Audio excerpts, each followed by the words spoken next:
I followed him borrowing money. He asked me to borrow money. I borrowed money in my school. They are still there. The debt of the money I borrowed, I'm still paying it till date. The money I borrowed is this pastor now that is helping me now to foot those bills. I borrowed money for his sake, his children's school fees that have heaped like this. I'm paying it one by one. I've not finished paying the debt till now. Go to Holy Child School Rumukushi and ask. They are all aware of the story. It didn't end there. Now, after everything, we come to that place. We come to the house where we are living right now. Now the thing is, feeding is a problem in the house. Ask Bright if he has given me upkeep since 11 years I've married him. Even if it is 5,000 naira upkeep, go and ask him. Go and ask Bright if he has done anything. But I don't complain. It's normal. He may not have it. I keep living my life the way I'm living it. I keep surviving the way I'm surviving it. It didn't stop there. This same Bright, after 1 year, I returned back to him. Where he took me to the church, he has met one church he wants to be attending. I should leave Redeem and all that. I left Redeem. Now, the issue now is, at the end of it all, I came back. We started living outside the family. Bright started from where he stopped. He started the worst. The worst is that I shouldn't go to work. I should be a housewife. During the pandemic, I shouldn't go anywhere. He called people. He said these men are chasing me and chasing men. He saw anybody around me, he will nail them. He has done so many things. He chased people that call me mother away from me, the youths, the teenagers. He said they're all sleeping with me. That was it. So he told me that the only way for him to give me a total support into my music, because I have gone to the studio to do a skeletal work of my music, he said not in his house. Not in his house. Now, the issue now is that he said I have affairs outside, that there are many men that are chasing me and all that, that I must take an oath for him. I must take an oath for him. He said I should take an oath. That's the only way he will allow me to have peace in his house. I now begged him, if I take an oath, the record of the oath is with me. I recorded it. I have record of it the day I took the oath. I said, if I take an oath for you, will that make me to be a free woman? I can go. He said, I can go to the moon. He will be sleeping. I should take an oath that there is no man that is going to sleep with me, blah, blah. I said, is it for both of us? He said, no, it's just him alone. I took that oath for Bright, just to prove to him that I am innocent. I took oath against my faith. I took oath against my faith, just to prove to him that I don't have any skeleton in my cupboard. And I asked him, do you have peace? And I say, I have peace. But that is the worst. He started doing the worst. I'll go to borrow food outside. I'll go and, no, just negligence. Sometimes I will go carry the children and buy them food for them to eat. Me, I will stay hungry. A neighbor will just give me food to eat. I will just be surviving it. I said, enough is enough. I'm not going to die. He looked at me one morning. He said, there is no marriage between us. That I'm just in his house wasting his time. That I'm a smelling thing. He chased me out of our room. That I'm a smelling thing. That smelling thing, he called smelling thing. He threw it in the garbage.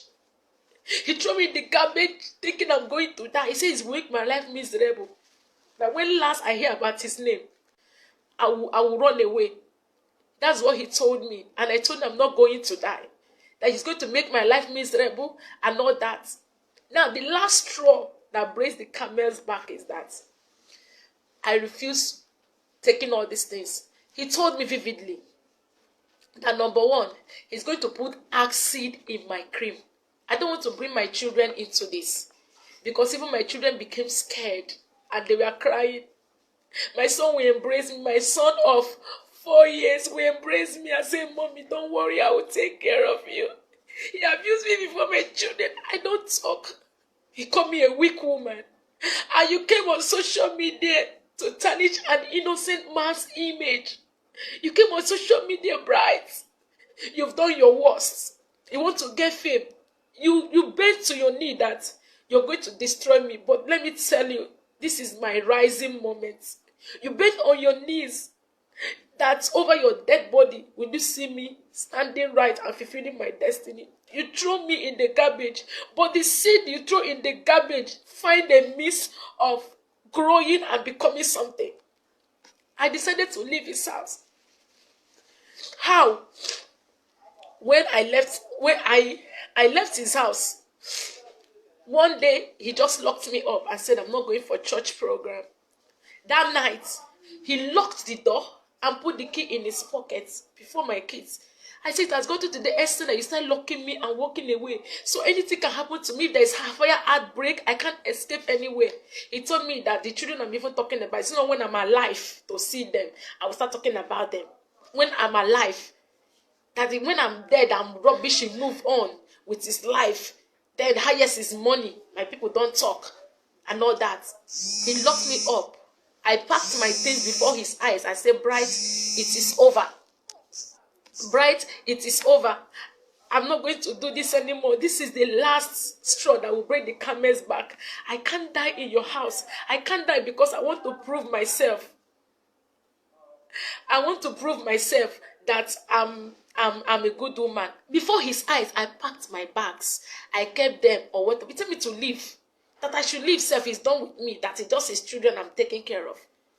I packed my bag and I kept it. The next month, that night, I escaped by my children. My daughter went and looked for spare key. And my son, they hid the key and come and give me and say, Mommy, run away.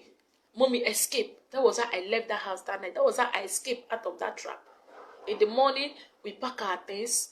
I packed the things, called a taxi, packed the things to my mother's house. That was on the 28th of November last year. Pastor Moses Adeyo was not in the picture. I have nothing with him then. I went to my mother's house. Bright knew that I'm in my mother's house. Even that day as I was going, he saw me. Let's talk. Okay, can we see? I told him, I'm not. If you want us to talk, come to my mother's house. As he came to my mother's house, he saw me. I said, this is where we are. And this I want to be. I'm done. I picked up a Bible to renounce the oaths I took. He ran away. Immediately he saw me pick up a Bible. He left the house because he knew I want to renounce the oaths. I lured him one day in a restaurant. I have a record of it. The oath I renounced. I lured him, told my sister to follow me. I didn't tell my sister what I was going to do. Before I quickly bring up a Bible, I renounced the oath. I said, your oath is no longer binding me. I am a free woman. I can live my life. It's not working. Let's not kill ourselves. Go your way. Let me go my way. He said over his dead body. It was not enough. It was not enough. I left. I left to Lagos on the second week of December. The first week of December, that's when I left Lagos. I was struggling. I will have to squat with a friend. Because if I'm in Port Harcourt, Bright will ping me. Bright will trace me and will block my ways. That is his nature. He will always stop me on the road. I will cry, I'll be begging for rescue. I have to leave Port Harcourt so that I can have my peace. I went to Lagos. I started my life afresh. I started squatting and squatting. I got a mini job in Lagos. Nobody knew my story. I covered up. I started my life afresh. I started earning small money to be able to take care of myself. It didn't end there. That was how it happened. It was calling. I said it's over. Now, to make it official, I came from Lagos to Port Harcourt in April. He said I left his house in 7 months and I ran and lived with Pastor Moses Adeyo. I've been in Lagos all this while. I came in April to my village. I went to my people and told them what has been going on. They shouted. I've been going through all this. I refused telling them. They invited Bright. The king of my community invited Bright and his father. He called his father. His father refused answering him.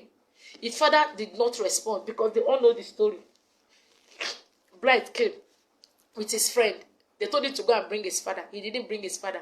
We had an agreement. We went to my house. My uncles, my father, the people that gave me anti-marriage sat. And I held my view. I opened my mouth and told them what has been happening. They all lamented. Even the friend he came with was shocked that he didn't tell him to this extent. Bright, they asked me if it is true. He said, yes, what I said was true. They said, but you never come to tell us that our doctor is not with you. You just seal it up all this while. But he said he doesn't know where I am, that I ran out of his house without his notice. He has been begging.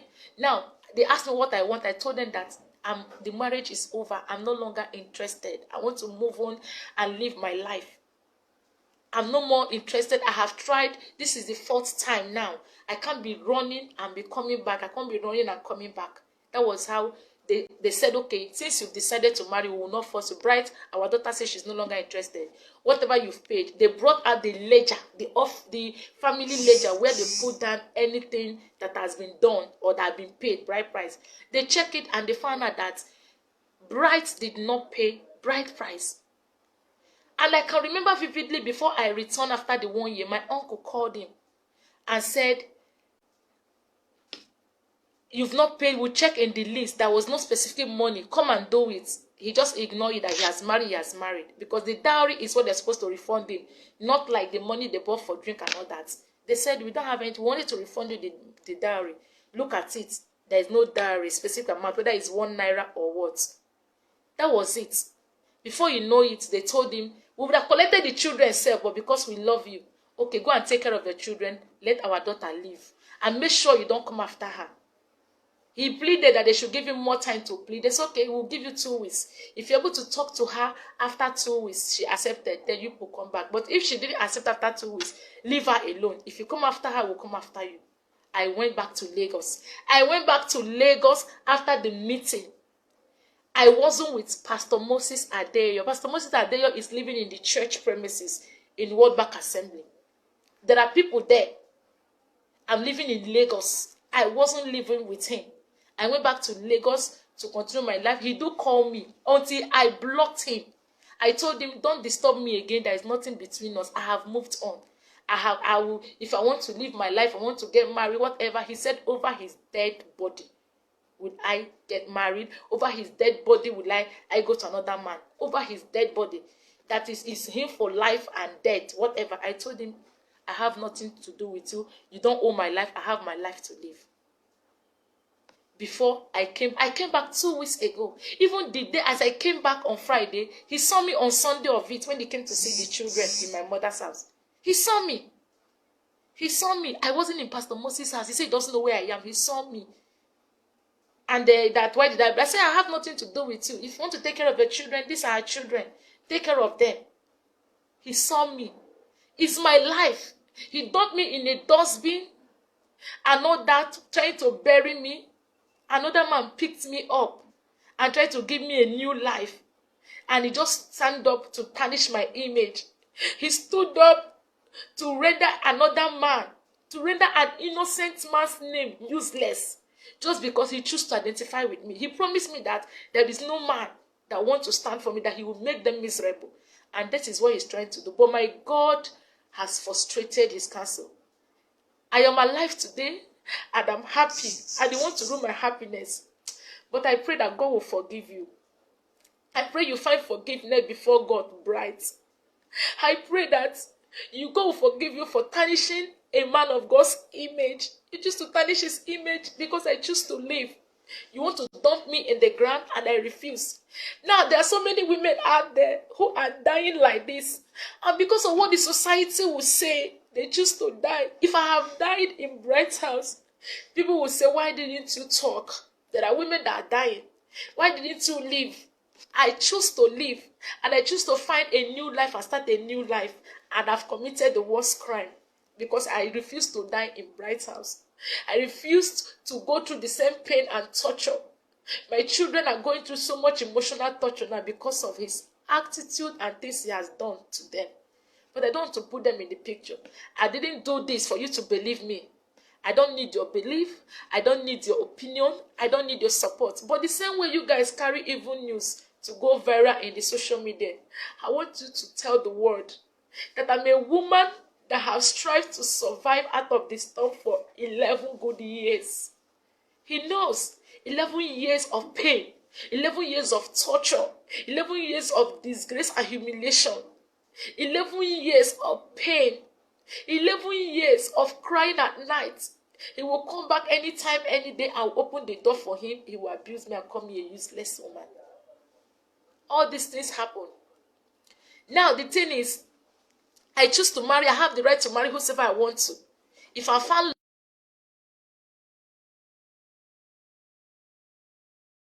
love with anybody, it is my life, nobody's life.